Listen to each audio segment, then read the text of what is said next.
मी आज टोमॅटोचं सार करतेय. त्याच्यासाठी मी टोमॅटो उकडवून घेतलेत. उकडवून घेऊन नंतर त्याची सालं काढलेली. आता मी ते मिक्सरच्या भांड्यात बारीक करणार. त्याच्यात मी कोथिंबीर, 1-2 मिरच्यांचे तुकडे,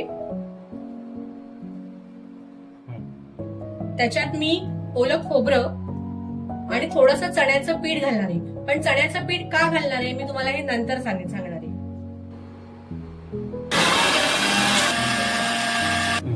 मी फोडणीसाठी तेल घालते,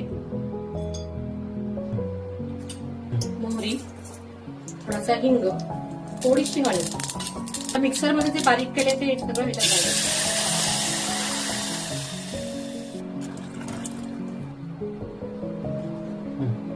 लाल मिरची पावडर, मीठ. मी आता याच्यात थोडंसं ताक घालणार आहे. मी मगाशी याच्या आधी बोललेले होते की मी चण्याचं पीठ का घालणार आहे, का घालते याचं कारण तुम्हाला सांगितलं. तर मी त्याला ताक घातलंय त्यामुळे ते फुटू नये सार, म्हणून मी चण्याचे पीठ घातले.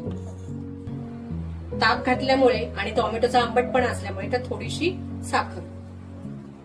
मी ह्यात थोडंसं पाणी घालते कारण मला थोडं ते घट्ट वाटतंय.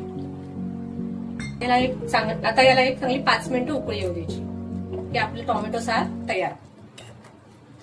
या कुकरमध्ये मी भात पण ठेवलेला आहे. तर गरम गरम भात आणि टोमॅटो सार रेडी.